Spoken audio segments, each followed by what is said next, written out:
What's up, everyone? It's Matt from surfcitytcg, back with part 5 of the SURFIES. These are my 2024 nominees for best cards of the year. This is for Commander cards. Typically, I've got nominees in over 20 different categories. If you didn't catch the previous parts of the series, I'll provide the link for you here in the top right. It'll also be in the video description on YouTube. But just to recap, this is my personal evaluation of cards released in 2024. My evaluations are all based on my typical playstyle, which is mid to high powered. These are non-CEDH decks, usually power level 7 to 8, meaning strong, optimized decks, usually very powerful lists, but I don't typically play with infinite combos. That all being said, if you like my videos, please let me know. Leaving a comment tells YouTube that my videos are being enjoyed and increases the likelihood of others seeing it. So please take a moment to leave a comment and definitely drop me a like if you don't mind. So let's dive into it. All right, in the last video, we covered categories 10, 11, and 12, which were life gain, counterspells, and draw. So if you didn't catch that, please go back and watch. We'll start today with category 13, best draw engine of the year. These are powerful pieces that won't just draw you a single card. They're set up to give you card advantage over the course of a game. So usually these are artifacts or enchantments that are going to sit in play and just generate constant value. Think things like Rhystic Study is a classic draw engine. Obviously that wasn't released in 2024 and we're not covering any reprints. This is all newly printed cards. So let's take a look at the first card in the category. It's Caretaker's Talent. This is part of a series of they call them class cards from Bloomburrow, meant to represent, like, I think these originally came out with the D&D or Adventures in the Forgotten Realm set, and they're meant to like mimic you leveling up as a certain class in that sort of game. So you start off automatically at level 1, and then by paying each of the costs associated with the other levels, you gain the additional abilities of that level. So you don't ever lose the previous stuff, you just add and become more and more powerful. But by default, you automatically get that level 1. So what does level 1 do? So we pay 2 and a white, and we get an enchantment that says whenever one or more tokens you control enter, draw a card. This ability triggers only once each turn. So let's talk about level 2 and 3 real quick, and then I'll circle back and start talking about each one individual. Level 2 for a single white gives you a one-time ability, which is when this class becomes level 2, so at the moment you level it up at sorcery speed, you get to create a token that's a copy of a token you control. So kind of like Populate, except it can hit non-creature stuff as well. I think Populate is creature tokens only. And then level 3 for an additional 3 and a white. So at this point, we've paid a total of 8 mana. Once you pay for that level 3 ability, you get this static effect that says creature tokens you control get +2/+2. So pretty powerful stuff. But we are talking about draw engines in this category, so the reason this card is here is just for that level 1 ability. So you're getting this automatically, but then those other 2 abilities are obviously very important because we've seen a lot of this sort of level 1 ability around, and these cards are very good, especially in a token deck. We're talking about stuff like Benny Brack's Zoologist, Welcoming Vampire, Enduring Innocence are a little bit more narrow, but they also trigger on creatures that aren't tokens, whereas this Caretaker's Talent will let you draw a card when you make any kind of token. It doesn't have to be a creature, it can be a treasure, it could be a food, it could be a clue, it could be a junk. There's lots of different tokens and more coming out all the time.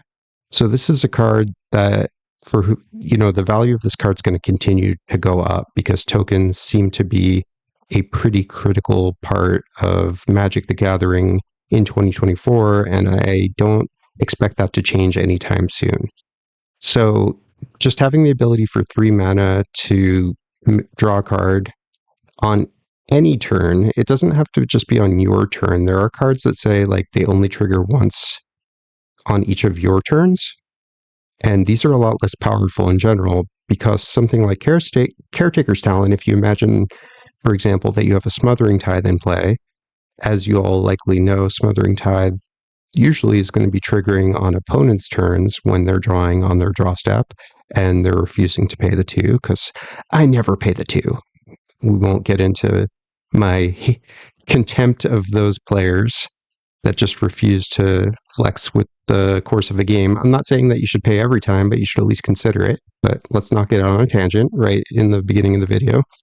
There'll be plenty of time for that later. So yeah, anytime you're making a token, doesn't matter what turn it is, you get to draw a card. So if you have a way to make a token on every single turn, this obviously becomes extremely powerful because you can just be drawing cards all of the time. So this plus Smothering Tithe, ultra powerful. This plus any other way to make a token on every single turn, very powerful. But even if you can only trigger this once a turn and it's only on your turn, still very good. Just drawing an extra card every turn for a 3-mana enchantment with upside. Obviously, you've got that upside that comes in the level 2 and level 3. So let's talk a little bit about those. Oh, one other thing I want to touch on with the line that says this ability triggers only once each turn. The wording of this is done in this way for a very specific reason. This would allow you to copy it with, say, something like Stranic Resonator, but it means if you had an effect that would cause this to trigger twice, then it wouldn't happen. So if, can't think of an example, but if you had a card like Delny, Streetwise Lookout in play, which doubles the triggers of creatures, if you turn this into a creature, I guess, this is a convoluted example, I'm sure there's a better one, but if you turn Caretaker's Talent into a creature, using one of those global effects that turns all your enchantments into creatures, then your Delny would not cause this to trigger again because it does only trigger once each turn, even though Delny says it would trigger twice. So the can't overrides the can, so to speak. So that's that. And then, getting level 2, creating a token that's a copy of a token you control. This is usually pretty low value. You might use it to copy a treasure token or something like that. But for only a single white mana, it's really just a nice little piece of bonus gravy like that. It can't hurt, right? And it's getting you one step closer to that very powerful level 3 ability, which gives all creature tokens you control +2/+2. So in a lot of decks, especially white decks, like to make a lot of creature tokens, this can be a game-winning effect, right? If you're playing Adeline, Resplendent Cathar, all of a sudden those 1/1s that attack everyone become 3/3s that attack everyone. Instead of just like losing them in combat, some of them might either not get blocked or get blocked and live.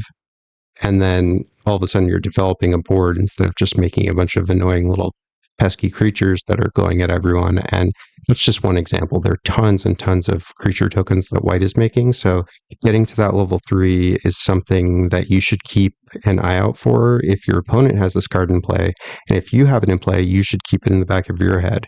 Now, it can be a little risky to just rush leveling up a class card like this because it makes it a lot more like prime target for removal. So what I would recommend is just like letting this sit in play, get some value from that level 1, maybe level it up to 2 if you've got a target. And by the way, the level 2, like there's some great things you can do with this, especially in like red decks or blue decks that do some shenanigans with artifact tokens, for example, or like, even in green where you're just making a big creature token, and you play this in like either of the Geared commander decks, like that level 2 can be very powerful. If you're making constructs, like the kind that you make from Urza Lordtide Artificer or Urza Saga, that's a very powerful token to copy. This card's amazing in a deck like Urza Chief I think it's Urza Chief Artificer, the Esper one.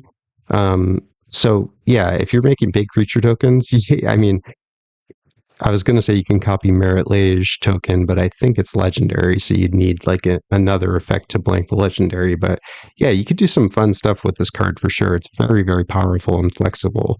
But like I said, even if you're just playing it for that level 1 effect, having more of these types of effects in addition to like Welcoming Vampire, Enduring Tenacity, Benny Brack Zoologist, like the more effects you have like this, the more consistent and powerful your token deck is going to be.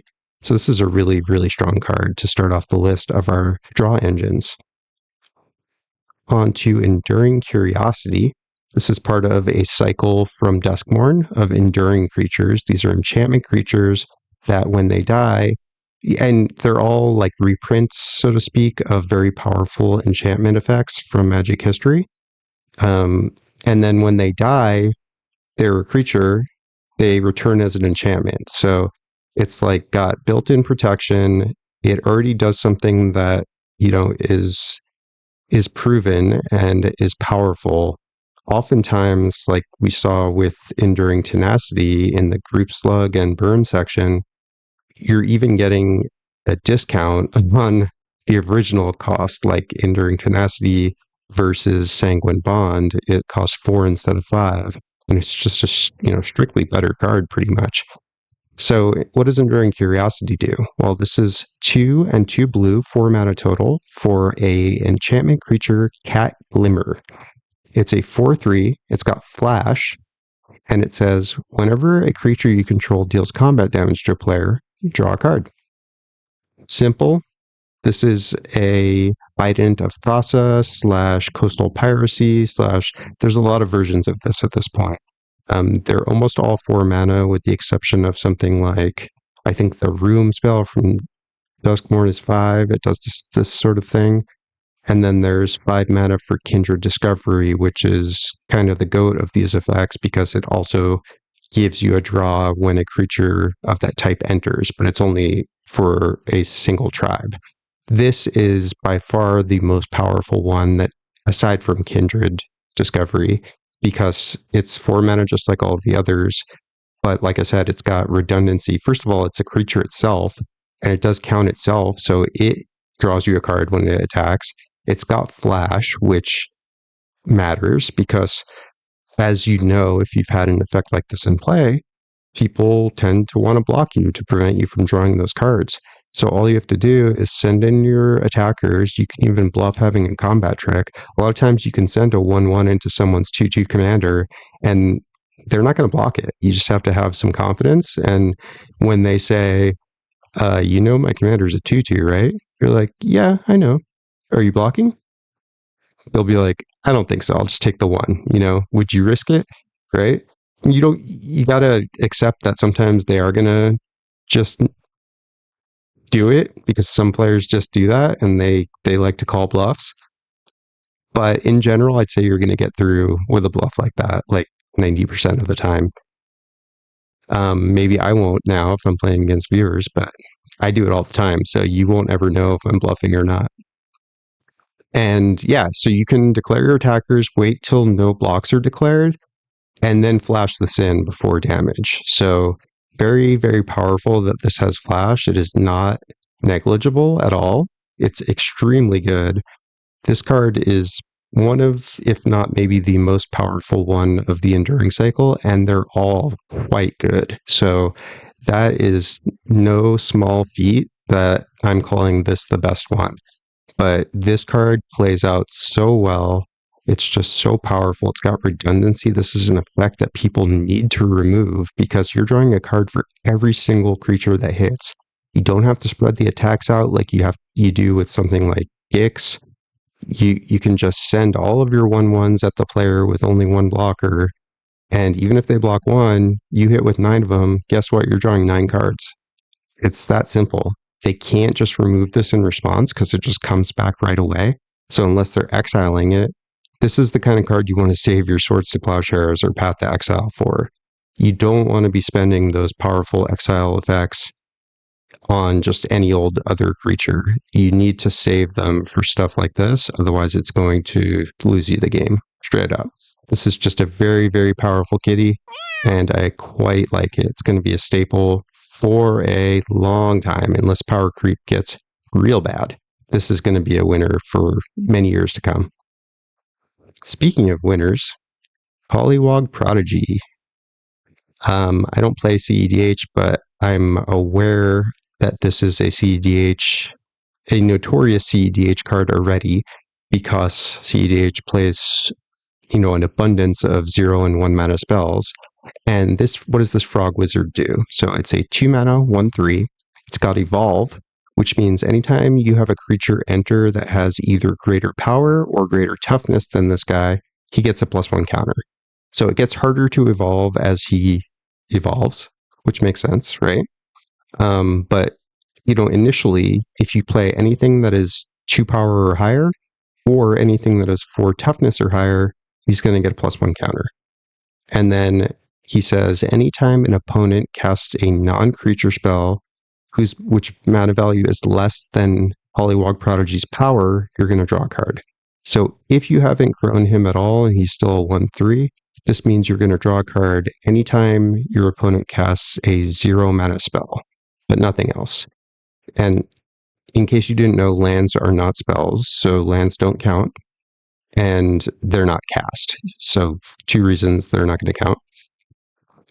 And then as soon as he evolves once, it gets better, because now all of a sudden he starts hitting 1 mana spells, which still isn't going to come up too often. There are a lot of 1 mana spells that get played in Commander, but it's a lot easier for people to just hold on to them. If they have a Path to Exile or whatever, they can hold it and use it later once this is removed. But once you get them up to a 3/5, now it starts getting a lot harder for opponents to play around. Any 2 mana spell is going to trigger him, and those of you who have played with or against Talion the Kindly Lord know that number 2 is the magic number, 2 and 3, but especially 2. 2 mana spells, and Talion's not a great example because he also triggers off power or toughness, but still, 2 mana spells are abundant in Commander. Think of Arcane Signet, think of all the talismans, the signets. Just mana rocks, there's so many. Ramp spells, you got Farseek, Nature's Lore, 3 visits. There are so many. It's going to be by far the most frequent mana value of spells played in an average Commander game, and I think that is without question. 3 is the only thing that would come anywhere close. So getting Pollywog up to 4 power really turns him into an immediate threat that will take over the game if opponents don't deal with it right now. If he's 4 power, and if you're playing an equipment deck, a Voltron deck, ways to give him counters naturally. I play this in Miss Bumbleflower, and I never draw it. I put it in as soon as I got it, and I don't think I've drawn it a single time, but I can imagine it would be extremely powerful in that deck because Bumbleflower just puts counters on things so easily, right? And if you could just grow this whenever you want, forget the evolve, oh my god, so powerful. If they don't remove it right away, you're just drawing at minimum 3-4 cards a turn cycle. Absolutely out of control. Such a powerful card. In casuals, power 7 to 8 Commander, it's not as good as ultra high powered. That doesn't mean this is a bad card, especially if you have synergy with it. If you're playing just big creatures and you can evolve it, if you're playing ways to give +1 counters, if you're playing auras, equipment, any way to pump his power, this guy's going to be a rock star for you. So try it out. It's an expensive card, but it's well worth it. This is a very, very powerful effect. Onto Ripples of Undeath. One of my favorite cards of the year. Such a fun card, such a powerful card, so good for so many decks, and this will smooth out the consistency of your graveyard deck like no other card ever. This is by far, I don't have a category for self-mill, but if I did, this would be hands down the winner, maybe the best self-mill card of all time. Up there with the likes of Hermit Druid. It's not that good, but this card will pour gasoline on your graveyard strategy like few others can. So what does it do? It's 2 mana, 1 and a black. Love that. And we just talked about 2 mana non-creature spells. Here's another one. See? At the beginning of your pre-combat main phase, a lot of people are confused by this expression. Don't be. It just means right after your draw step. So you've got untap, upkeep, draw, and then you go to your first main. This is your pre-combat main. It's the main phase before combat. That's all it means. In your first main phase, at the beginning of it, you're going to mill 3 cards. So this is after you draw. This is to presumably protect you from ruining your day by casting a Vampiric Tutor on your opponent's end step and then oh no, this goes off in my upkeep and I mill that card I just put on top. That's not going to happen with this. You're going to draw first, draw for your turn, and then you're going to mill 3. And then you get the option. Okay, so of those 3 cards I milled, I could pay 1 mana plus 3 life, so a pretty steep cost.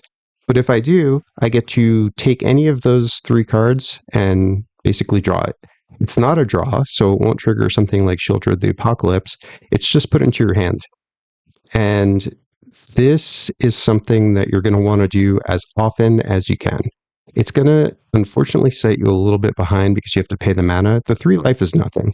So I know that a lot of new players are a little hesitant to pay life, but any experienced player will tell you, like, your life is a resource and you just need to pay it. It's going to be worth it. And 3 life for a card is easily worth it. If you've got a Sylvan Library in play, the correct move in almost any game, unless your deck is really low powered, is to pay the 4 life as frequently as you can to draw those extra cards. So you'll see really strong players, and if you see a player doing this, you should be worried and you should try to kill them.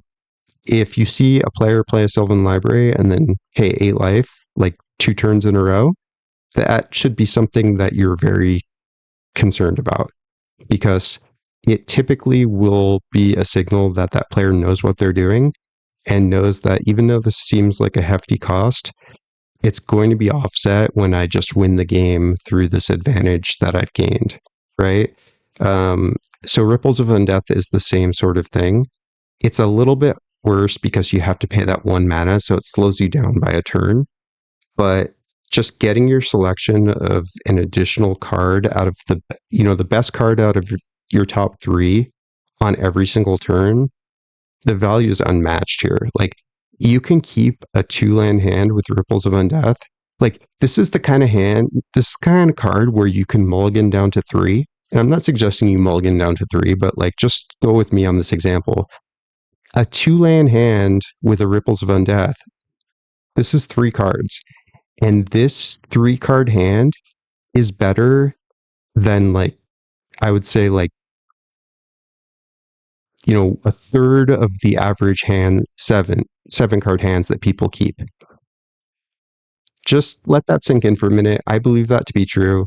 Maybe a slight exaggeration, but like, that's the kind of reason why people tell you, like, don't be afraid to take more mulligans, because all it takes is a couple land and a card like this to turn a mediocre hand into an amazing hand. So striving to get a start like this, or to find one of the best cards in your deck, like Ripples of Undeath, or any sort of like draw engine that you can get down early. Black Market Connections is another great example. You can keep a 3-land hand with a Black Market Connections, and the other 3 cards are not even relevant.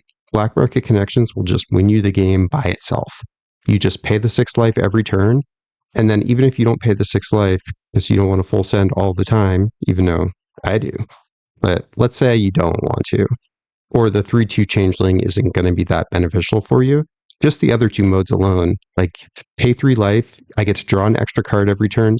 So imagine Phyrexian Arena said, instead of taking 1 damage on every draw step, you draw an extra card.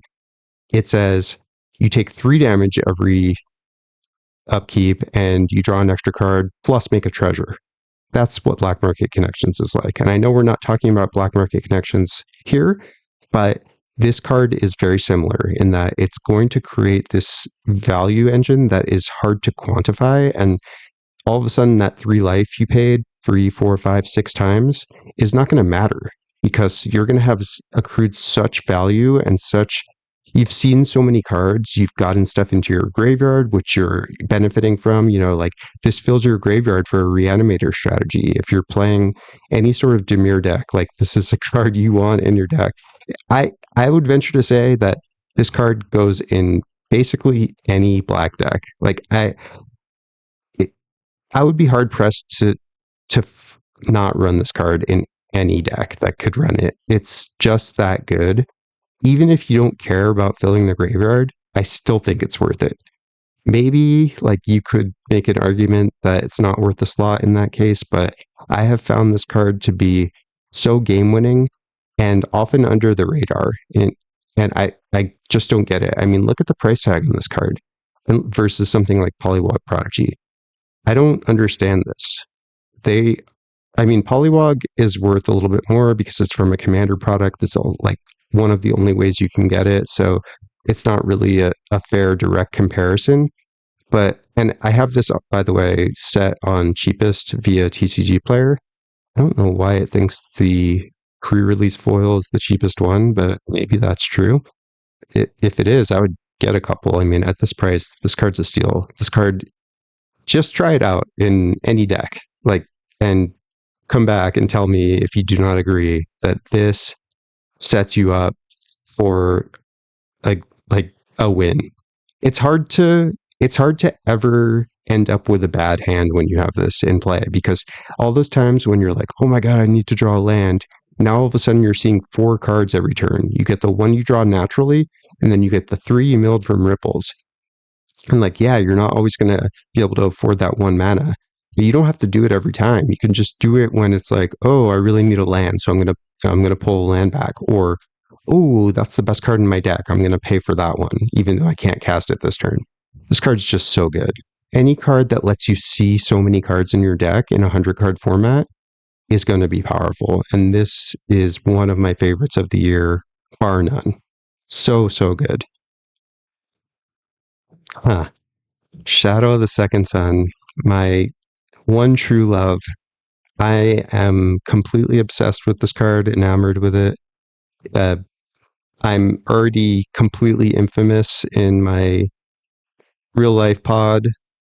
They removed this the second I play it now, and everyone's playing it also. I'm so sad because at the beginning, I was like the standard bearer for this card. Like, I was like, this card is amazing. And I feel like no one bought into it, but it's crept up in price. Like, it was under $1 forever, and I was just buying copies and copies and copies because I never could have enough. Anyway, I should talk about what it does, because not everyone is as familiar with it as I am, and it's extremely confusing and convoluted the way it's worded. So if you've taken a moment to read it and you're just scratching your head and you've got question marks over your head, then totally get it, because this is confusing AF. So let's talk about it. Shadow of the Second Sun, 4 colorless and 2 blue, 6 mana total. It's an enchantment aura, but it's an enchant player. So normally when we see aura, it's a creature enchantment or possibly a land enchantment. This one actually enchants a player. So you're going to enchant yourself. There could be reasons why you'd put it on someone else, but I have not come across that yet. And what will happen once it's enchanted on you is it's got a triggered ability that says at the beginning of enchanted player, so I'm going to say assuming I put it on myself, at the beginning of my post-combat main phase, so the beginning of my second main phase, there's going to be a trigger that happens. This trigger is going to create an additional beginning phase after this phase.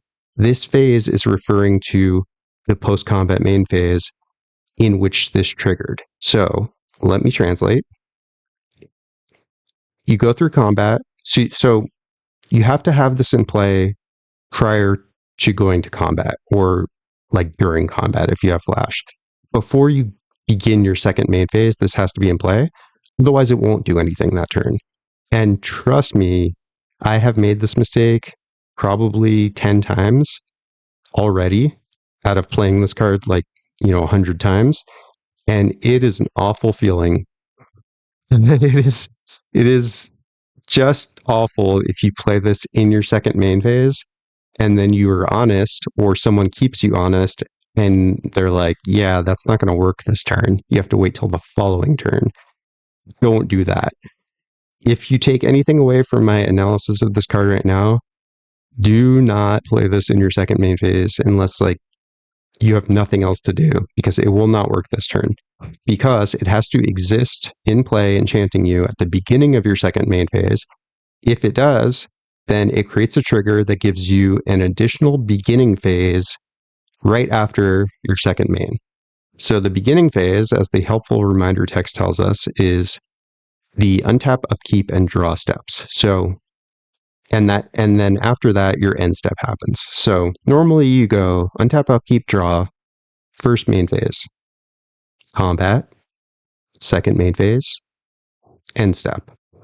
But when you have the Shadow of the Second Sun in play, assuming you played it in your first main, then you go untap, upkeep, draw, whatever, first main, you play the Shadow of the Second Sun, or you played it on a prior turn, you go to combat, you start your second main phase, the trigger is created. This is called a delayed trigger. It's a trigger that will happen later. And once a delayed trigger is created, it's usually going to resolve, even if this card is gone. So as soon as this trigger goes on the stack at the beginning of the second main, you're going to get your untap, upkeep, and draw right after this phase. So you move out of your second main phase. Everyone gets a chance to respond, just like normal priority. And then instead of going to end step, you go to an untap step. So you untap your board, all your land, all your everything. It's just like your normal untap step. And then you've got an upkeep. So you have a second upkeep in the same turn. This can be relevant in both good and bad ways. There are good and bad upkeep triggers, right? If you have something like a Phyrexian Arena in play, you're going to take another damage, draw another card in your upkeep. Any upkeep trigger you have is going to happen again if you have Shadow of the Second Sun out. So that won't come up all the time, but don't forget it because it is important more often than you might think. And then in your upkeep is when you have a chance to do something. It's the only of these three phases, the untap, upkeep, and draw steps, during which you have priority in most normal situations. So you don't get to draw your card until you pass out of your upkeep. And then once you do that, your turn's pretty much over. You move to end step at that point. I guess you have priority again in your end step, but typically you're going to want to do stuff during your upkeep. I guess you can do it in your end step too, if you want. So if you had flash, if you had a high face trickster out, which is phenomenal with this card, this card, the long and short of it is this card's the power of this card is going to depend on your ability to use your mana in other people's turns, because you're not going to get another main phase after you untap. So this is going to go in any deck where you would want something like Seedborn Muse. It's going to go hand in hand with something like Seedborn Muse, because otherwise, if you don't have ways to spend your mana except by playing creatures and playing sorceries, this is not going to do anything for you. I mean, it'll let you draw an extra card every turn, but 6 mana for that is not where it's at.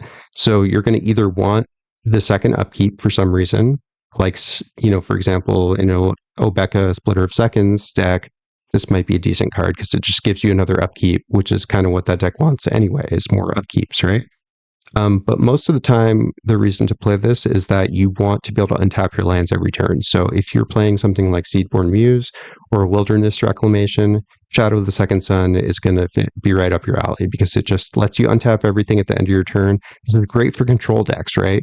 You can tap out and then not worry because you're going to untap everything at the end of your turn.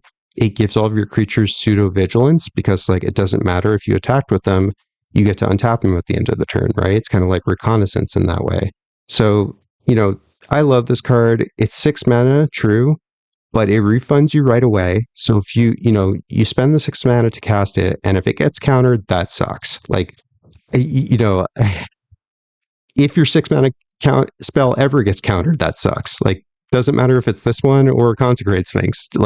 No matter what you're casting at 6 mana, if it's countered, that's devastating. So that is not a knock against this card, in my opinion. When anything you're casting at 6 mana, if it were countered, would be horrible for you, right? But if you were expecting to untap and you really needed to untap and it's countered, that's pretty bad. So try not to put yourself in a situation where that is the only option you have. But if it is, sometimes you just have to roll those dice and see what happens. But if you've got a way to use that mana after you untap, once it goes to other people's turns, this card's going to overperform for you because it's basically free to play at that point. Yeah, it costs you 6, but then you untap everything, right? You get to draw another card, untap all your creatures. So if you had mana dorks, I play this in Glarb, and it's great because I can surveil on my turn. I could tap him to surveil too, and know he's just going to untap at the end step anyway. So I absolutely love this card. Huge fan of it. There's a creature that does the same thing. It's called Sphinx of the Second Sun. In fact, that has been around forever, but that one's 8 mana and it's a creature. So I don't like it nearly as much for both of those reasons. It's just a lot more delicate than this is, and it costs way more mana. It's nice because you can reanimate it or cheat it into play somehow, like a little bit more easily than you can with a card like this. But I find this card to be very, very strong. And if opponents don't recognize the strength of it, this can win you a game like very quietly. And I love cards like that.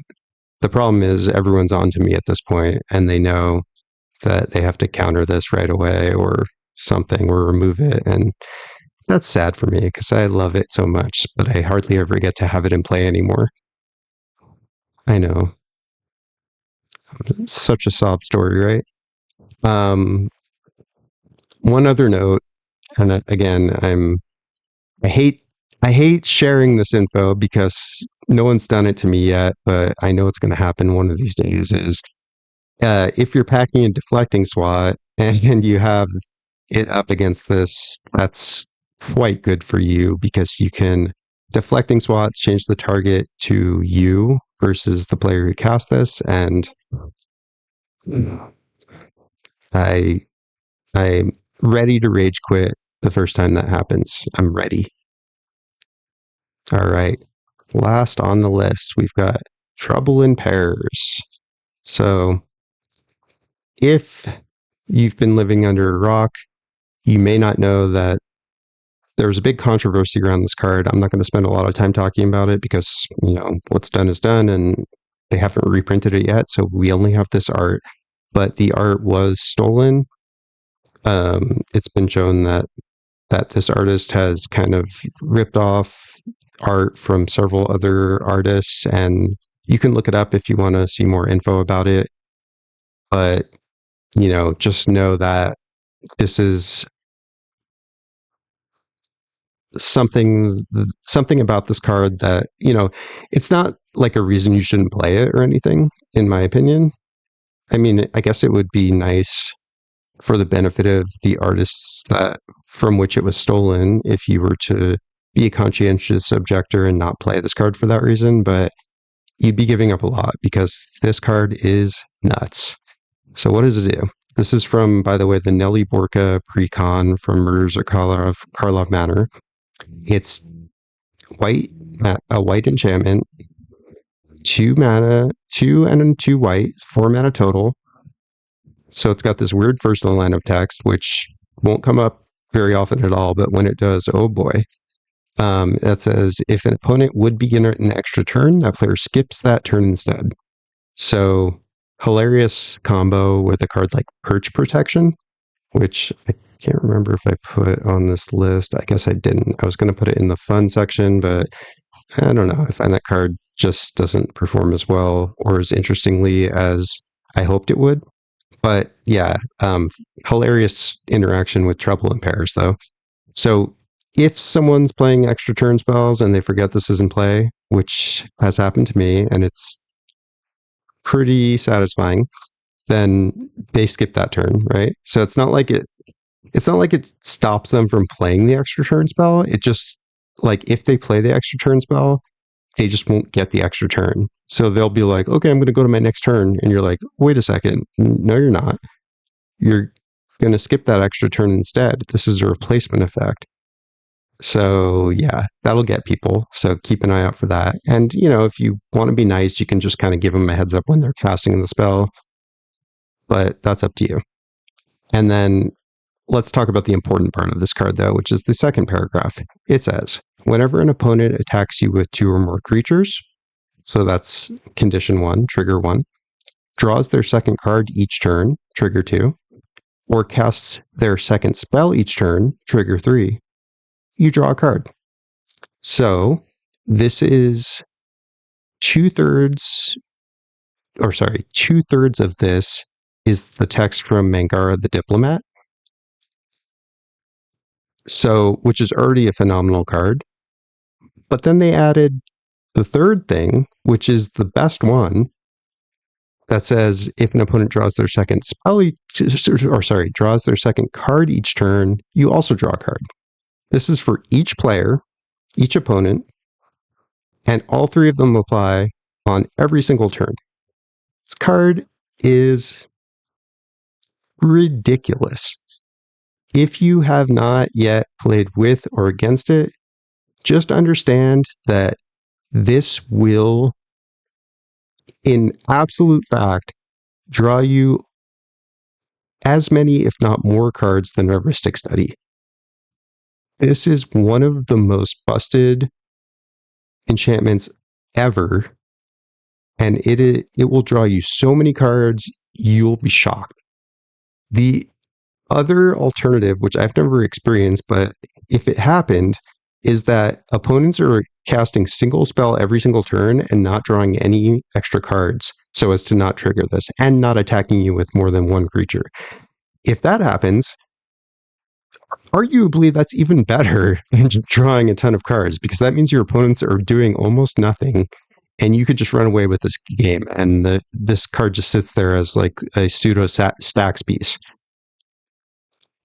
I mean, I can't say anything about this card that hasn't been said by like literally everyone in the world, but this card is OP.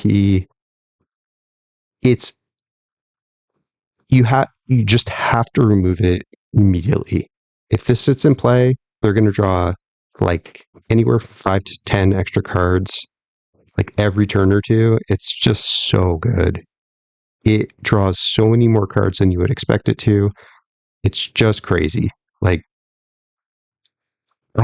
there's nothing else to say anymore. Like, white is just one of the best colors in Commander nowadays.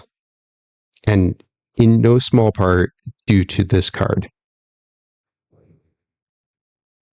That's it. So very, very strong entrance in our category for draw engine of the year. All of these cards are so good. So, so good. But there can be only one winner. And this was, I'd say, probably the easiest one of the entire 21 categories. And with ease, the winner goes to Trouble in Pairs. This card is just completely overpowered. It is broken. It is so ridiculously good. That's it. It's easily worth this price. If you're gonna, I'd say, like, if you're a new player and you're not like totally not interested in playing white, this should be like one of the most high priority cards that you purchase for your collection. The only reason I wouldn't buy this card is if you're completely opposed to playing it because of the art fiasco, or because you're worried it might get banned, which I don't think will happen, but like, it's possible. It's not like completely impossible. Although, as long as the One Ring exists, then I don't see this getting banned. But like, it does break the color pie in such a way that like I feel like doesn't make a lot of sense. I don't know that white really needed the help. This At this point, like, white is, white used to be a joke of a color. Like, seriously. But, talk to any player who started in the last couple of years and they wouldn't understand what you meant if you said like white is so bad. It just doesn't make sense anymore. White has everything now. It's got ramp, it's got card draw, it's got protection, it's got like some of the best removal board wipes. Like, what doesn't it have at this point? It's just so good. And this card, God, you had. I'm done. I got nothing else to say. Let's move on. All right, MDFCs. These are modal dual-faced cards. These usually are cards that have an effect on the front side and then can come in as a land on the back side. So there's a whole cycle of these, a couple cycles of these in Modern Horizons 3. And the ultra powerful thing about the cards that came out in Modern Horizons 3 this time are that like almost all of them, all the single color ones have untapped lands on the backside. So why is that so important? Well, like having any lands in your deck that enter tapped, if you've ever played lands that enter tapped, you will know that that can just wreck you sometimes. You're like, okay, like I really need to draw a land here so I can play my commander and not fall like really far behind. And you draw a land that enters tapped, and it's just like the biggest gut punch in the world, right? So playing an MDFC that has a land that enters tapped on the other side is a pretty big downside. So something like Malakir Rebirth is an extremely powerful card because while there are tons of effects like Malakir Rebirth, it has a land on the other side. So this is never a dead draw, and you can keep it in your opener when you don't have any other 1-mana spell to play, because you could just play this as a tapped land and it's not a big deal, because like a lot of times you don't have anything to do on turn 1 anyway. But these ones that can potentially come in untapped, yeah, you have to pay 3 life, but like I don't know how many times I need to say that like paying almost any amount of life hardly matters. And this goes for blocking too. Like if you're a player that's just afraid to take damage, force yourself to get over it. You'll never, it will be so hard to improve as a player if you don't just accept some punches to the face here and there, because throwing away a creature to chump block just to save you some life is rarely the right decision. I won't say never, because like of course there are going to be times when you have to do the calculations and like accept that like, okay, I need to save myself some life here. And, you know, there's always going to be a tipping point where that's the right decision. Like, if they're attacking you for 20 and you have a 1/1 token, like, sure, block the 20/20 that doesn't have trample, right? But, like, what if it's a 2/2? What if it's a 3/3? Like, what is the tipping point? My suggestion is that the tipping point should be a lot higher than you might think.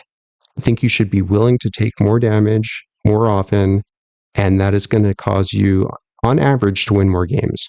This is all, this is all a numbers game, right? Like, there are going to be times where you lose because of a decision you made, and that doesn't necessarily mean that you made the wrong decision. You shouldn't be results oriented and say, well, because I did this, it led to this outcome, right?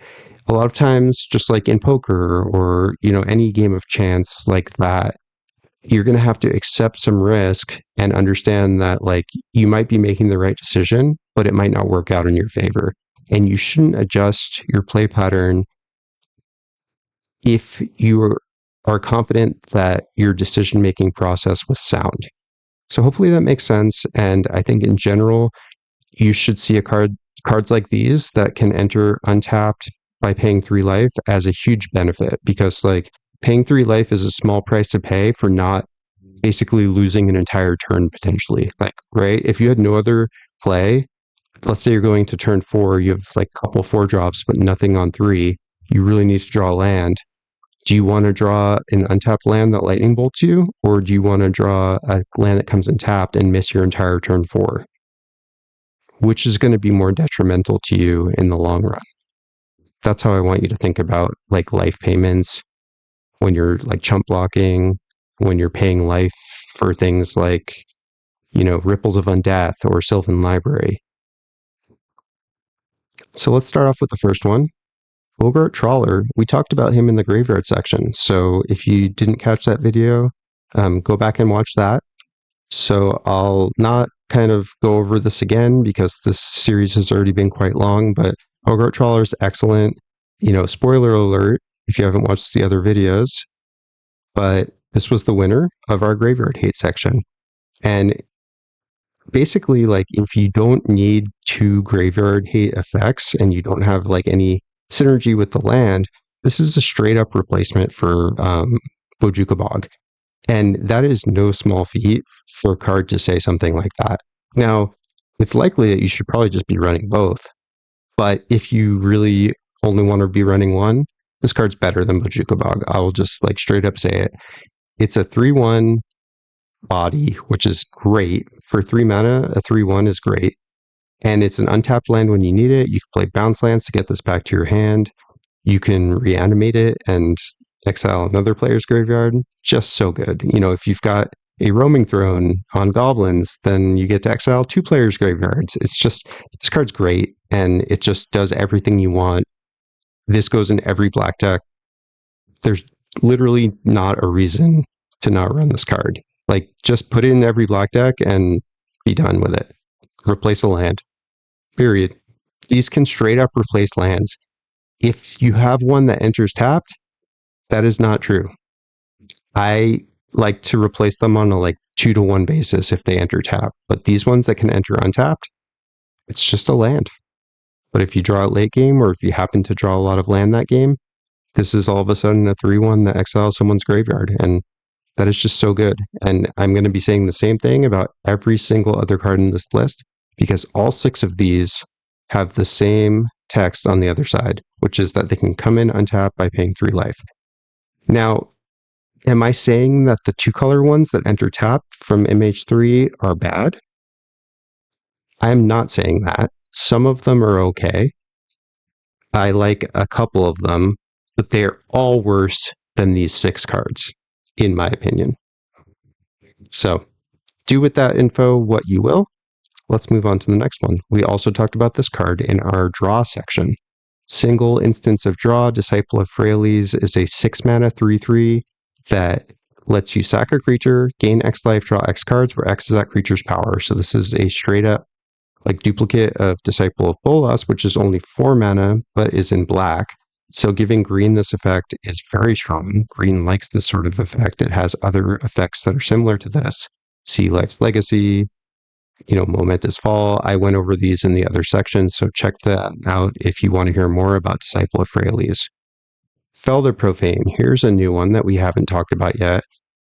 Still not much to say about a lot of these. I've said a lot of what needs to be said about these MDFCs in general, and even though this is a bad rate for a removal spell, 2 and 2 black, 4 mana to destroy a creature or planeswalker at instant speed, not a good rate, right? We can get this effect for 1 mana with something like Snuff Out. Yeah, Snuff Out can't hit non-black creatures, but a lot of times 1 mana can remove a creature for you. So 4 mana for a removal spell, not good enough. Except when you staple on that this could be an untapped black land if you need it to be. That turns a 4 mana removal spell from trash into treasure. And that's the same story for all of these cards. Sink into Stupor. Again, talked about this previously in our Counterspell section. And spoiler alert, Sink into Stupor, winner of the Counterspell section. So we have 2 previous category winners already. So tough category we've got here. So we'll see who the winner ends up being. But here's another one we haven't talked about. So I'm going to skip over Felder Profane and Sink into Stupor. You can see those analyses in my previous videos in the Counterspell and draw sections. But Sundering Eruption is one we haven't spoken about yet, so let's go over this card. And this is a unique effect. There may be one other card that does something sort of similar, but in general, I don't recall an effect exactly like this one, which is different than all of the other 6 cards in this list. So let's spend a little bit more time on this card.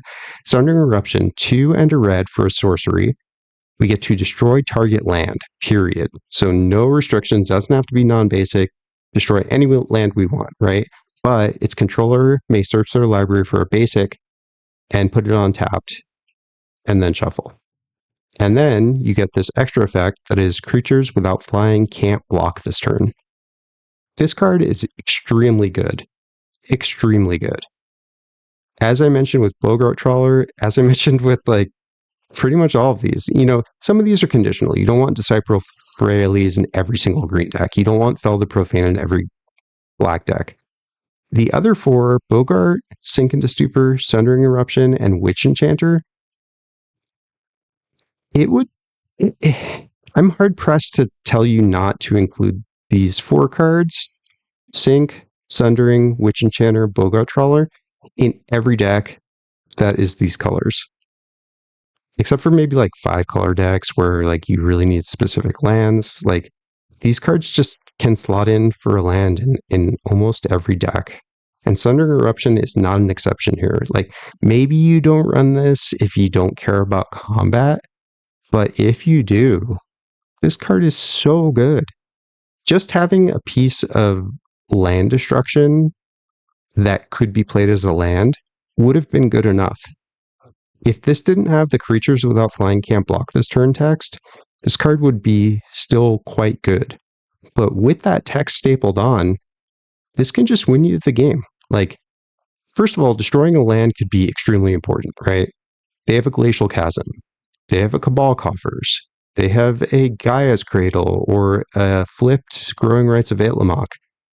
There are so many lands nowadays, Shifting Woodland. There's so many lands nowadays that are like critical and like game changing that being able to destroy a land when you need to, you know, it won't come up in every game, but when it comes up, you're going to be so annoyed and or so happy if you have or don't have the answer you need for it when it happens.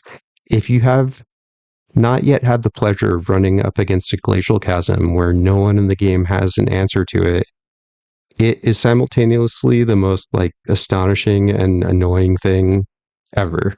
I've stopped playing Glacial Chasm in my decks because I find it to be pretty unfun. But, you know, for quite a while, I played it in my lands decks, and man, does it feel good to crop rotation into a Glacial Chasm and just blank someone's attack. It gives you a rush like few other things. So yeah, Sundering Eruption, very important card, something that you should have in your collection. You should have multiples in your collection.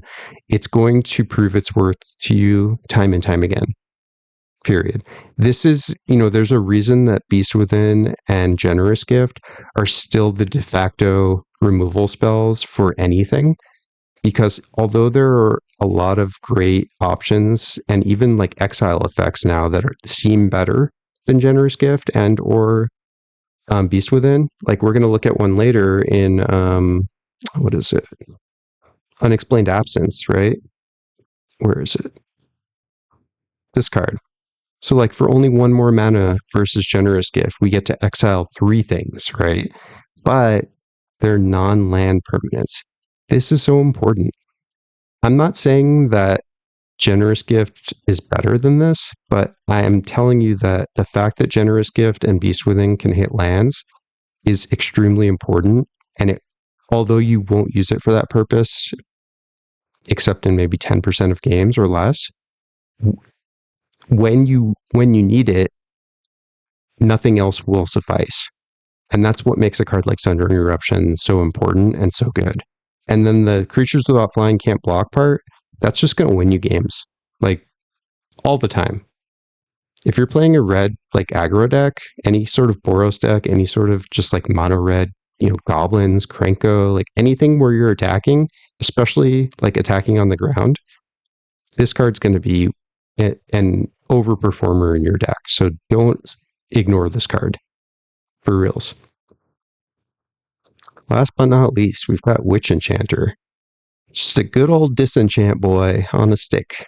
But, you know, it's an untapped white land. So, you know, we wouldn't look twice at a card like this, right? This is what? This is Lauren of the Third Path / Reclamation Sage, but for 1 more mana? Seems awful, right? Like I would never look twice at this card until, wait. You said I can magically transform this into a plains if I need it. Like, that's it. It's just like this card goes in all white decks. It's just that good. It's that good. I would venture to say that like all of these MDFCs that they came out with in MH3 verge on mistakes. I think they are contributing to a speeding up of Commander that isn't necessarily good for the format. But, you know, I like them. I play them, of course. I'm not saying I don't like them. I'm just saying, like, I think they're so powerful and they're going to be so ubiquitous that, like, I don't necessarily like that Commander is becoming so fast and so redundant. Like they're giving us so much redundancy that it's not feeling as much like singleton anymore. This is why I've eschewed playing counter, or not counters, but like tutors recently. I don't, if you follow my deck list, you'll notice that like almost none of my decks have like demonic tutor, vampiric tutor, mystical, worldly, enlightened. I hardly run these cards anymore because the games start to feel all the same. And these MDFCs improve your consistency in a similar, not quite as powerful kind of way, but these are all still extremely good. Like these are cards that if you invest in a playset of each of them for your collection, are going to pay dividends in terms of value and like improving the consistency of your decks. And if you feel like you're not running enough lands, don't replace a land. Replace a non-land with these and see how much that helps you. Because then it's like you really get the impact of them being able to be a land or a non-land, which is really powerful. So there can be only one winner.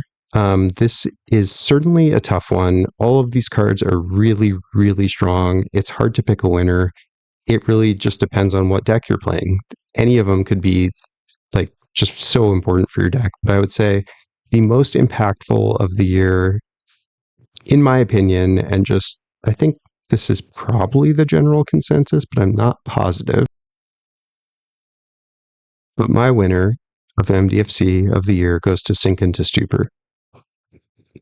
This is, I think, the only card, except for maybe Sundering Eruption, that is very close to the mana value of what this sort of effect would be just on a regular card. So Unsubstantiate is the spell only version. It costs only 2 mana, but paying 3 doesn't for this never feels bad. Like yeah, sure, it would be better if it was 2. Trust me, I'm not advocating that it be 2. It's already excellent right now. But like if you had to just play this spell without the land side, I feel like it's not the worst. I wouldn't necessarily be telling people to cut this out of their deck right away. And that is saying something when you've got the option for this to be an untapped land. This can bounce any permanent, non-land permanent, or any spell off the stack. And that flexibility, in addition to being able to be an untapped land, is so valuable. And one thing that I hadn't mentioned with any of these cards, but is particularly important for this one, is that this is a blue spell. The front side of this, so if this card exists in your graveyard or on the stack, it is a blue spell. And that is quite important for a lot of pitch cards, namely Force of Will, Force of Negation, March of Swirling Mist. 3 of the best removal spells in the format, removal/counter/protection spells in the format, rely on a card like Sink into Stupor. And that kind of power and flexibility is turning Sink into Stupor. And the reason this is a $10 uncommon is not just because of its utility in Commander, but because it is a multi-format all-star. This is maybe one of the only cards on this list, if not the only card, that is seeing tons of play in literally every format it's legal in.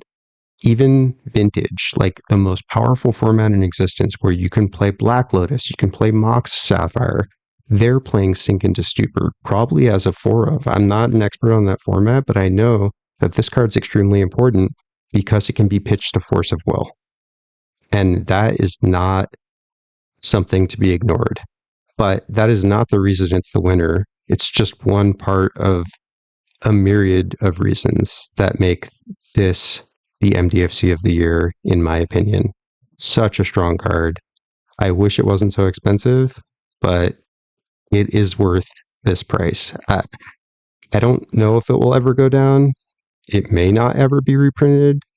I don't know. This is a lot of money to pay for this card, but if you don't have one, you should have at least one, if not multiples. It's just so good. All right. Last category of this video, we're going to talk about my favorite card type in all of Magic. Lands have a special place in my heart. I love land stacks. Glarb is my favorite commander deck of all time, and it is basically a land deck at heart. I love the Necrobloom. I love all lands. And man, did we get some good lands this year. Holy moly. These are some doozies. So let's get started. Ooh, some bangers here. Arena of Glory. This is part of a cycle, so there was one of each color from Modern Horizons. Most of them are quite good. In fact, I'd say like all but one, maybe two of them are extremely good. In fact, two of them, I've got two of them on the list. So we've got Arena of Glory and we've got Shifting Woodland. You know, those are the best two, in my opinion. Third best is, you know, it's a toss up between the blue and the black one. I think the blue one is better for decks that can support it, but the black one, you know, is better in general. The thing about the black one is like I want to like it. I just find that I never end up using it. And I'm not a player who ignores the opportunity to use utility lands, either to run them in my deck or to activate them. And I feel like the fact that I've attempted to have this in play and find a window to use it in multiple games and not being able to is, you know, it's not a good sign to me. Like I feel like I feel like Spymaster's Vault should have played out better than it has. Now, I'm not dismissing it yet. I'm just telling you what my experience has been thus far. Not enough data yet, but this has been what I've experienced so far.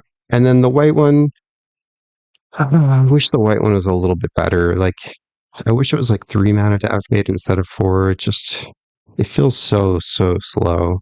I would run it in mono white, maybe. The fact that I'm not even like positive I would run it in mono white is pretty damning. It's been a lot worse than I expected it would be.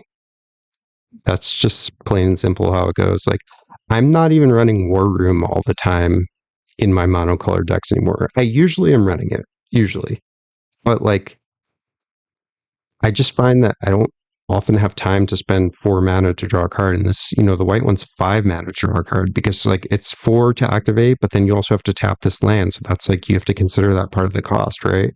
And the same thing with War Room, you have to tap that land. So it's like 3 mana and tap. So that's like, it costs you 4 mana to draw a single card. And whatever you're paying in life doesn't even matter that much. It's just that mana cost is like pretty hefty. So anyway, let's get back into the topic at hand. Arena of Glory. This enters untapped if you control a mountain. Any mountain. Doesn't say basic. So this counts shock lands because those have the type mountain plus whatever else. This counts all of the lands that have mountain anywhere in the type line, right? So very easily enters untapped. And then it just taps for a red. So if you can ensure that this enters untapped, this is pretty much straight up better than a mountain, right? Because you get this awesome second effect, which is you can pay 1 red, tap it, exert Arena of Glory. This means you don't untap it normally on your next untap step. Basically, it gets a stun counter, right? And then you make 2 red. So it costs 1, but you make 2. So it's really netting you only 1 mana still. Like you're only going +1. But the nice thing about it is you can split that mana between 2 different creature spells. And if you do spend that double red that you make on a creature spell, it gains haste until end of turn. So if you want to exert this land, so let's say, you know, you play a mountain turn 1, then you play Arena of Glory. It comes in untap because you control a mountain. You can tap your mountain, activate Arena of Glory, exert it, you'll get 2 red, right? And then if you spend each of those red mana on a 1-drop, say you play a Ragavan, and then you spend the other single red on a Mog Fanatic, both of those creatures will get haste. And then you won't get to untap your Arena of Glory the following turn, but there's a lot of ways to work around that. As we know, there are tons of ways to untap land. Shadow of the Second Sun is one we just talked about. Wilderness Reclamation, Seedborn Muse. There are lots of ways to untap land. But even if you have to have it not untap for 1 turn, the power of being able to give a creature or up to 2 creatures haste with a single land that isn't really like costing you anything to do. It's not like something like 10 We're Battlements, right? Which I think is a good card.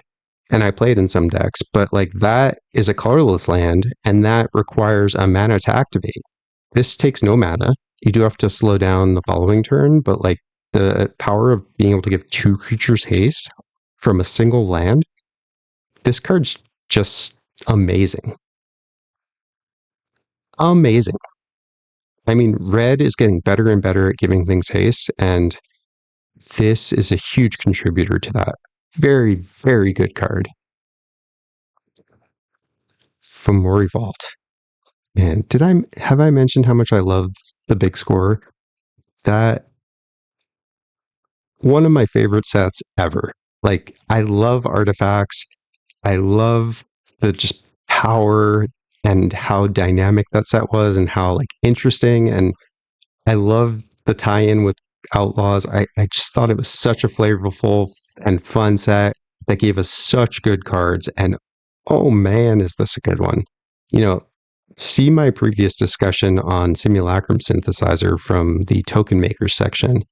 And Fomori Vault, man, this card has maybe overperformed more than any other card on this list for me.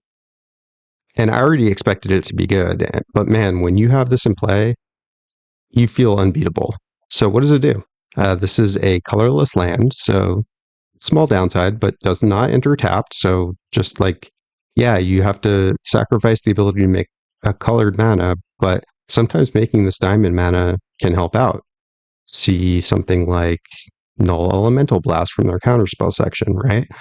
Or removal, right? So making colorless, probably not a good thing, but like can come in handy occasionally. And then we've got this other ability that is 3 tap. So it costs 4 mana to do this. So not inconsequential cost, right? Like I mentioned with War Room a second ago. But if we do that, we discard a card, and then we can look at the top X of our library, where X is the number of artifacts we control. Put any of them into our hand, any one of them, and the rest on the bottom. So we get to exchange the worst card in our hand for the best card of our top X. Now, if you're running this in an artifact deck, I play this in both my Imskir Iron Eater deck and my Saheeli the Sun's Brilliance deck. I had a Leonardo da Vinci deck for a while that ran this.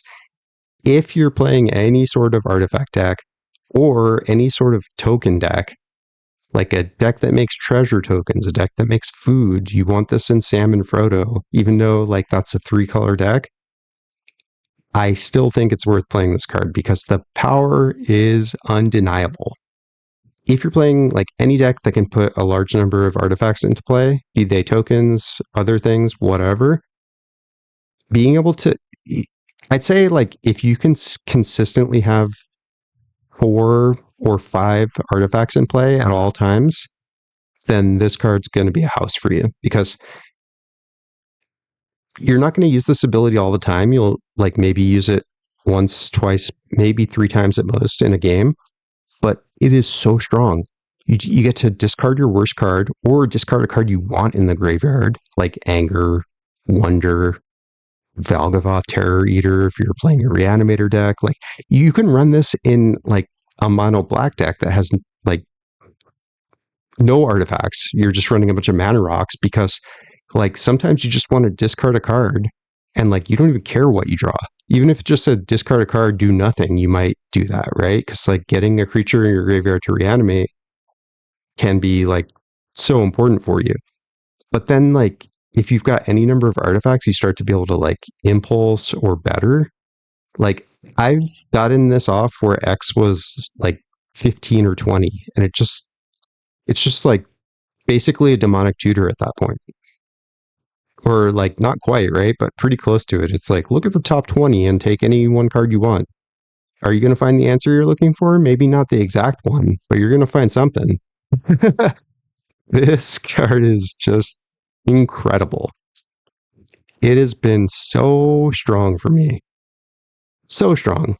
Like, you know, not every game goes perfectly where you can spend your mana just like perfectly every single turn. Sometimes you end up flooded or, you know, whatever. And then drawing some, you know, there's games where you just like draw all mana rocks, right? And you're like, what happened? Like, I have so much mana, I have nothing to do with it. having a card like Fomori Vault in that situation is so empowering because like you've got a board of like 6-7 artifacts or something and no hand, and you draw a card and it's a land, and you're like, oh my god, well, I drew another land, what the hell? And normally you'd be like completely out of the game, but now you have Fomori Vault and you're like, oh shit, I'm gonna tap my Thran Dynamo, tap Fomori Vault, discard this useless land, look at the top 7, get any card I want. Oh look, I found a Windfall. Oh, my opponent has 7 cards in hand. That's pretty good for me, I think, right? Like, this card's so good. I mean, every land here is so good. It's like, this was... Can I pick all of them? All right. I've chosen a winner. It's every land here. Sigh. Next one, Horizon of Progress. If I was picking, like, my favorite cards of the year, this is in the top 3. I already own over 20 copies of this card, and I buy more, like, it feels like once a week. I keep expecting the price to shoot up, and it like keeps going down. And I'm like, am I crazy, or is this like one of the best lands of all time? I'm pretty sure I'm pretty sure I am crazy, but I'm also pretty sure that I'm not wrong that this card is like absolutely insanely good. It's a reflecting pool that costs you a life, which who cares? I'm not going to go into the life discussion again. Get over it. Take your damage and shut up. So you get a reflecting pool, right? Which is a fine card, but I don't play it in every deck. But I do play this card in every deck because for 3 and tap, if you need to, you can put a land from your hand onto the battlefield tapped. Again, you're not going to use that every game. You might not even use it like every other game. But the times you need it, it is pretty clutch. And then that third ability is what really nails it. When you're flooded and you just need to draw a card, this can draw you a card. This Horizon ability is just so strong, and it adds so much consistency to your decks, because think of all those games where you look at the top card. I never do this, but like I see people do it all the time. They look at the top card and see like, what would I have drawn if I had one more turn? And like sometimes it's nothing, but sometimes it's like, oh, if I had one more card draw, I would have won the game. And these kind of cards allow you to get there. So this is a card that I will never stop playing. I run it in almost every deck that I have, and that's why I have so many copies, and I won't stop buying them. You can't stop me. Surveil lands. This meticulous archive is meant to stand in for all of the surveil lands. I am obsessed with these lands. I'm obsessed with all lands, in case that wasn't clear, but like these lands are so good. If you are even thinking about comparing these to the Scry lands, you need to check yourself, because like these are so different for so many reasons. I'm not saying Surveil. First of all, Surveil is better than Scry. That is not why these are so much better than the Scry lands. The reason these are so much better is because of that simple line of text in the middle there that says land dash plains island. These are fetchable dual lands. The fetch lands are, I'll put them up on the screen here, the most important cards in Magic the Gathering, period. These are the most important lands because they can get you any color, and it comes in untapped. Now, this land does come in tapped, which normally I'm not an advocate of. You've heard me rant about lands that come in tapped numerous times, but the power of these cards, or if the Scry lands had the land types on them, I would have been having the same conversation with you about those many moons ago, because those have been out since Theros. But they don't, right? So those aren't fetchable. They're useless to me. I don't want them. I cut them from every deck. If you're playing Scry lands in a deck that doesn't care about scrying, you should stop playing them because they're not good. These lands, though, these allow you to keep like a sketchy hand that has maybe one land even. Let's say you have one land. Let's say you're on your second 7, right? You draw a single fetch land, like a Flooded Strand, and you've got a Ripples of Undeath in your hand, and you're like, oh man, if I could just get to the second mana for Ripples of Undeath or Sylvan Library, or something like that, right? This hand would be so good. And normally I would say don't keep that hand. It's too risky because there are going to be times where you look at the top and you're like, no land. Okay, I have one more draw. You look at the top and it's like not a land. And then you're like, okay, well, I lose now. Right. And it's just not worth it. But now that these surveil lands are in play, it's like, okay, now my flooded strand gets me a meticulous archive. And I can look at one extra card, right? And if it's not a land, I could put into the graveyard, which may or may not matter for the deck. That's just bonus, right? And the fact that you can put stuff in the graveyard that matters, like extremely important for these two. But I'm just talking about this scenario where you're like really like searching desperately for a land. Being able to bottom or to bin one of them and get you one closer to that land you need to play the card that's really going to get you out of this mess. That's what makes these cards so powerful. That exact situation. So these are only good if you've got fetch lands. If you don't have fetch lands in your collection yet, don't bother with these. I mean, they're still good. If you own them, like you can throw them in your deck and just play them. But like it's like just like playing. I mean, and you can get these with Farseek too, like or Nature's Lore or Three Visits, and that makes them extremely good too. It's not just that fetch lands get them. Fetch lands are just the thing that you're going to use to get them the most often, if that makes sense. So, absolutely love these. Love them so much. Play them everywhere. They're incredible. Shifting Woodland. This is the green entrant in the Arena of Glory cycle. So this enters tapped unless you control forest. So if you have any other forest, including like the surveil lands, like we just talked about, this enters untapped. And then taps are a green. So by default, this is just basically a forest. You can, as long as you're running a critical mass of forest cards, then you're fine, right? And then what do you get for it? What's the bonus effect? That's the $1 million question, right? So if you have Delirium, meaning you need 4 or more card types among cards in your graveyard. So card types are like creature, instant, sorcery, artifact, enchantment, land, planeswalker, battle, kindred. There's, I think, 9 of them, right? You can read Tarmogoyf if you want to know what all of them are. So long story short, it's pretty easy to have Delirium in a Commander game. You don't need to be in a deck that is designed to fill your graveyard. It will kind of just happen. By the time you care about activating this, you'll almost certainly have Delirium. You know, if they Bojuka Bog you, then that's annoying, right? Because then it's a lot harder to get Delirium again. But like in general, this will be active in the mid to late game when you care about it. But you should always double check and just make sure. Like if you've got this in play, you need to be aware of what's in your graveyard, at least like somewhat aware, because what this can do then is for 2 and 2 green, you can have it become a copy of any permanent in your graveyard till end of turn. This, I cannot overstate how powerful this effect is. This is a extremely high skill ceiling card. You can do some absolutely insane shenanigans with this card, including put 2 copies of it on the stack, do what you need with the first permanent you make it a copy of, and then resolve the other copy, having it become something else. I've done that in games and it's felt amazing. Like I've done such fun and cool things with this card that could not have no other card like in the game could do what this card can do.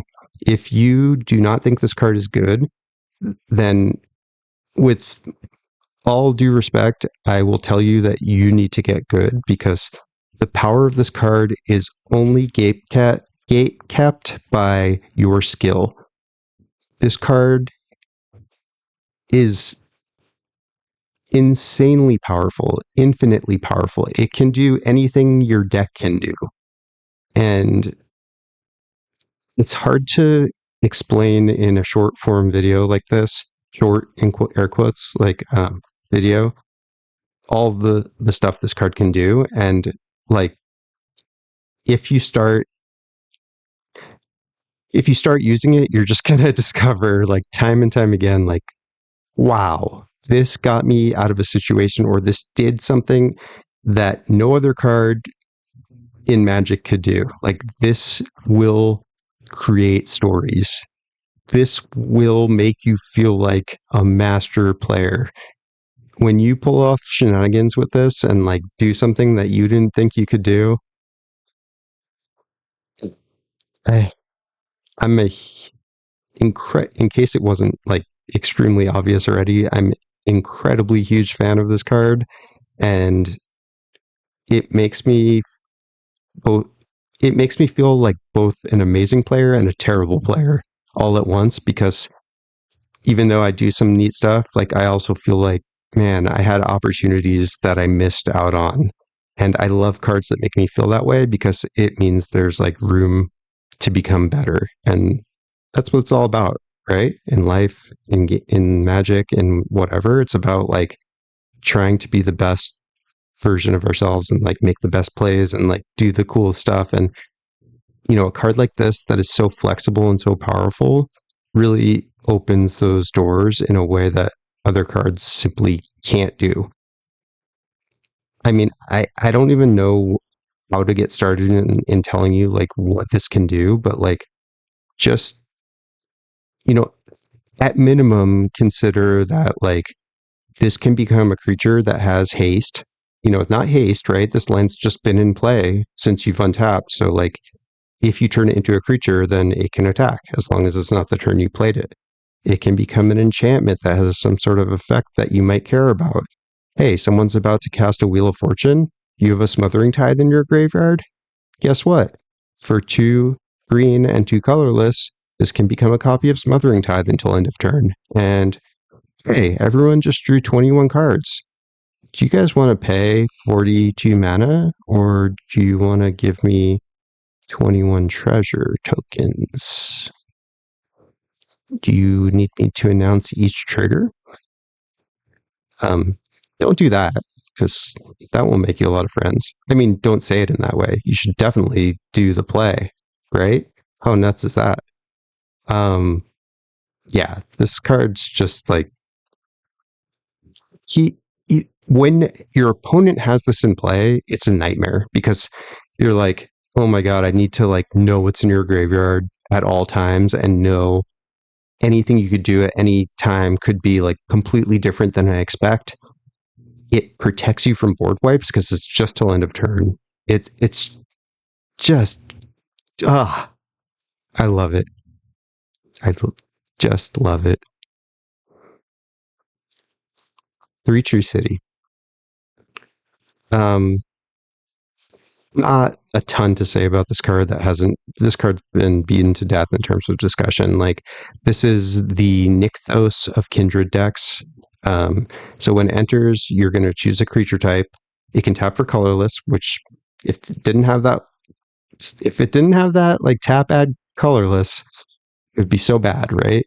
I mean, not bad, but so much more restrictive in where you could play it. But as it stands, like, as long as you have a few creatures of that type, or you're playing Field of the Dead, like I run this in Glarb and I just name zombies. And I'm like, oh, okay, like play Field of the Dead, make 10,000 zombies. And then all of a sudden, hey, pay 2, tap it, choose any color you want, and you get that much mana. How many creatures you have of that type?